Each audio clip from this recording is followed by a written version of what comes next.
Why, hello, YouTube! Greetings from the LazyEyebrowReviewer to the review for Combiner Wars Streetwise. Streetwise is the police car of the Defensor team, and when it came to the Combiner Wars Hasbro release, takes the liberty of looking little to nothing like the original.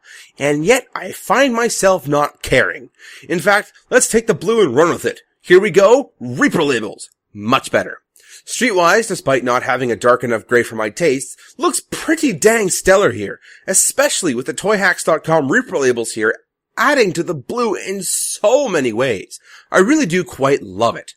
A modification I've done, however, is paint the rims silver. These could have been left black in all honesty, seeing as how a lot of police cruisers I see do have black rims, but I preferred the silver, so silver it became.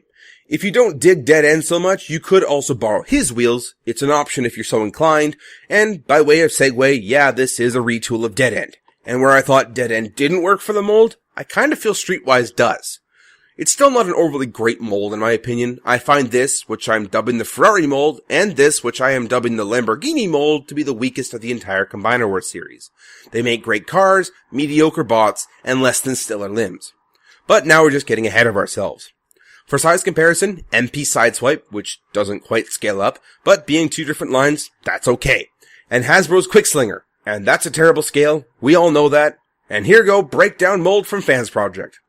Although these two figures really highlight how off-white the color is on Streetwise, he shouldn't be the white you see on Quickslinger or Breakdown, but more like the gray you see on Skydive. The gray that Hasbro got correct. I'm kinda conflicted here. The gray would definitely give some variety to Streetwise, but the white really makes him stand out as a police car. I can't say I've ever really seen a gray one of those that wasn't a ghost car. So let's go limb modes. Windshield, front of car up, add A16s, fold up the plug, and you got a leg, with some beefy looking kneecaps of puffiness. Arm mode is as simple as opening up the legs, swinging them around, along with a combiner pipe, closing it all up, and limb. As an arm, I'm still not a fan. The front of the car makes the shoulders look weird, and if you want a forward bend, the forearm looks like he's been eating his Wheaties. So really, you can only ever have it as a sideways bend for it to look any good. Leg, though, does look a lot better, so it's a good thing that it's a generally accepted configuration. So to get to bot mode, we split the legs, pull up the front of the car, and then swing the hood back. Chest plate down, shoulders up, and hands out. So Streetwise. He looks great. The chest plate looks like it was going for the windshield from G1, or at least trying to emulate it. The head looks phenomenal, and the Reaper labels make it look like a light bar down there for toes. Just, in short, he looks great for being an inspired representation of the old G1 character.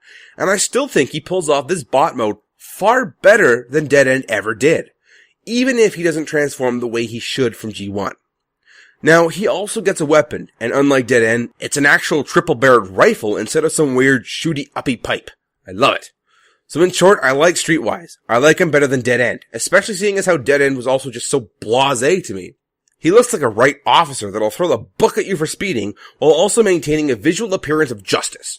So that was my review on Combiner Wars Streetwise. He's a great figure, well balancing out the team and its variety, and one I highly recommend getting. This has been the Lazy Eyebrow Reviewer.